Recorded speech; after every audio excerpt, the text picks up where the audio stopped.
Since we're in the middle of a mini One Piece drought, I decided to for once record and actually edit a video. With all the in-depth character analysis videos being uploaded long enough to entertain us throughout our workdays, I instead will channel my inner meathead and make a video about the most satisfying punches in One Piece. These punches will not be in any particular order, and by the way, there is a purpose to this video. It will all become clear in the final section.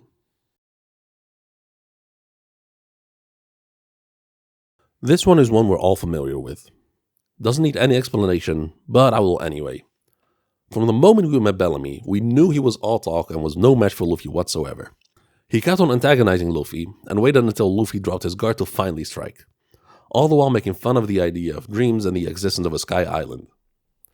This man lost all of Luffy's respect.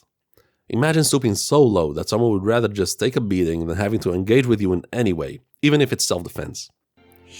As Blackbeard told Nami, Luffy and Zoro won that fight by not fighting back. After this whole scene, I was satisfied. I understood the point of this scene. I understood Luffy's motivations, and even though I really wanted Bellamy to get punched at least once, I fully accepted this outcome and looked forward to finding answers for Sky Island. However, Oda was not satisfied. I don't know if Oda had this planned from the beginning, but I'd like to believe that Oda was about to finish the arc, but decided last minute that Bellamy still needed a good punch in the face and gave Luffy a reason to do so.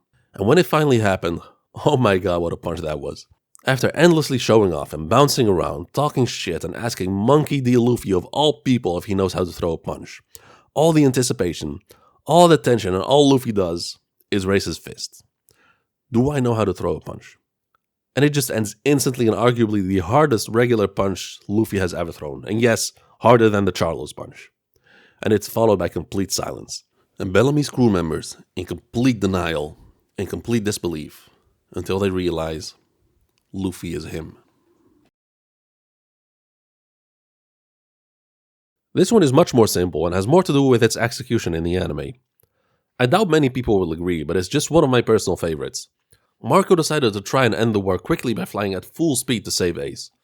He actually almost made it, but out of nowhere appears an absolute unit of a man in the middle of the sky, right in front of him, and he just slams the chicken down with a single punch. The reason why I loved it so much is because it was so quick. No dramatic slow motions, no dramatic inner dialogues, no overly long reaction shots.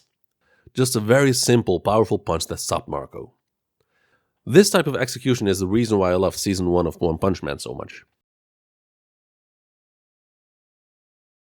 After seeing Luffy mentally collapsing to the point of hyperventilating and barely being able to breathe normally because his brother died in his arms, seeing Ace's final heartbreaking words and all the dirty tricks Akainu played throughout the war, we needed to see this guy get stomped. And the perfect character to do that just happened to be there. I do not think that any other character could have given us the same satisfaction that Whitebeard gave us. Except maybe Garp. In the anime, we even get an amazing shot of Akainu realizing he was absolutely fucked. Whitebeard charged up his Quake Punch and landed the punch that didn't just hurt Akainu, but it defied logic. The punch bended Akainu's body. No, not in that way, you sick fucks, but bended his body as if time and space itself was being bent. All the while the immense pressure from the Quake Punch was pressing into Akainu's face. And for the first time, we finally see an Admiral get hurt. You probably thought this part was over. Well, think again. Whitebeard went ahead and gave us a second devastating punch. After the first punch, Akainu managed to somewhat recover. And depending on whether you consume the anime or manga, gonna use the manga version in this one, they had a little scuffle, and Akainu took out half of Whitebeard's face. And in comes Whitebeard with another haymaker that not just completely incapacitated Akainu, but split the entirety of Marineford in half. And now that we're on the subject matter at hand, let's start 2024 with some agenda. An old, sick, dying Whitebeard who at this point had taken so much damage, including a heart attack, his insides being fried, and half of his face being burned off, still two-shotted a fresh Admiral. Okay, that's enough agenda. On to the next one. Okay, this is the final warning for anime-only watchers, because everything from this point on is a big spoiler. So, if you're not caught up to the manga, make sure to leave, or if you don't care, enjoy the video. For this one, I'm gonna ramble for quite a bit to make a point, so bear with me. Let me start by saying this. I hated this fight. In the entirety of the Egghead arc, this fight is my only complaint. It's such a shame because it started so good. You had the epic start of Luffy calling Kizaru and greeting him with a cock kick. And next time we see them, they're already deep into the fight, with Luffy and Snake Man launching his iconic snake punches, and Kizaru, from the looks of it, is blocking or parrying the punches with light. It's a bit hard to tell, but I'm assuming that's what Kizaru is doing based on that panel. Kizaru suddenly vanishes and basically snipes Luffy, using himself as the sniper bullet, and kicks Luffy off the labostratum. So far so good. By the way, amazing technique from Kizaru, amazing attack from Kizaru. We even ended the chapter with the rawest panel I have ever seen, with Luffy in Gear 5 grabbing Kizaru. But the moment Luffy goes Gear 5, the fight just turned into a hot steaming pile of doo-doo. All Kizaru does is run away. It pissed me off so much. Chapter 1093, called Luffy vs Kizaru, was pure clownery. I'm getting worked up writing this part of the script just thinking about it. How do you name a chapter Luffy vs Kizaru and dedicate half the chapter on everything else going on the island, and whatever fight we got was not a fight?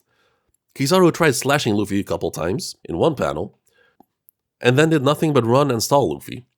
I'm gonna be honest, I always slept on Kizaru, but I wanted to be proven wrong. Ever since Film Z, it was proven to me that he was all talk, he was all devil fruit and nothing else. This fight was the moment for him to prove himself. I've seen people defending Kizaru by saying he was focused on the mission of killing Vegapunk, and to that I say, bullshit. Vegapunk at that point is under Luffy's protection. He's under the protection of a Yonko, an emperor. You cannot get to Vegapunk without beating Luffy first. And I was yelling that the whole time as I was reading the chapters, live on this channel, which I do whenever a chapter comes out. So hit that subscribe button. As I was saying, Vegapunk was under Luffy's protection. There is no scenario where Kizaru on his own could kill Vegapunk with Luffy right there chasing him. And you know what? I'll save the rest of this rant for a separate Kizaru is the real fraud of One Piece video. But anyway, this whole fiasco of a fight resulted in a glorious, glorious, glorious punch called the White Star Gun. The satisfaction that I had when that punch landed, well, I mean, see for yourself.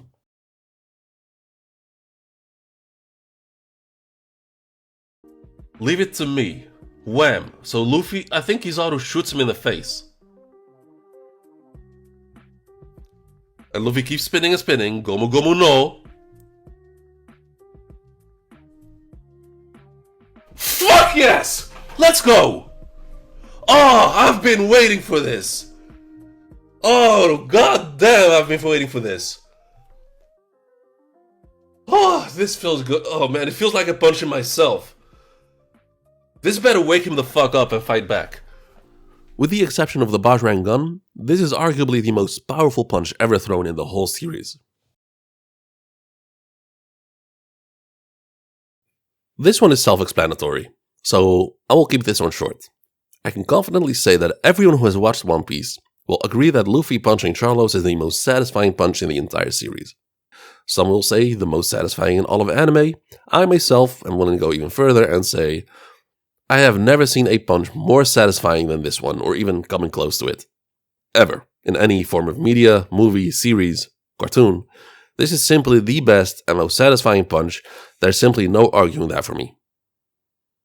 However, not for long. As I stated at the beginning of this video, I made this video for a reason. Luffy's Celestial Dragon Punch is about to be dethroned.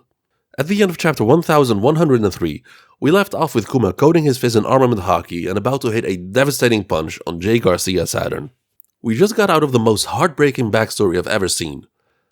I've seen people compare Kuma to Guts from Berserk. Kuma's life since birth has been nothing but setbacks and struggles. Kuma felt forced to not marry the woman he loves for the sake of her safety, which ended up not mattering in the end after all, because Ginny got kidnapped, impregnated, and experimented on, resulting in her developing a terminal disease, which Bonnie ended up inheriting too. Saturn went even further by desecrating Kuma's reputation by having Vegapunk turn him into a weapon of mass destruction. So when people see Kuma, instead of seeing a symbol of hope, strength, and a revolutionary warrior, they instead see nothing but terror and fear. Saturn did not stop there. He ordered Vegapunk to create an army of robot Kumas, and Kuma gladly accepted it all. Kuma's whole life was taken away from him, and it was all done by one man. And Kuma agreed to all of it for the sake of a single person. The person responsible for all of Kuma's hardships is Saint J. Garcia Saturn of the 5 Great Elders. All of Kuma's pain, all of Ginny's pain, Bonnie's disease, all the pain, all the sadness, all the hardships Saturn has caused is now bundled up in that one single punch, and when that punch finally hits, it will make Luffy's punch look like a love tap. Thank you for watching.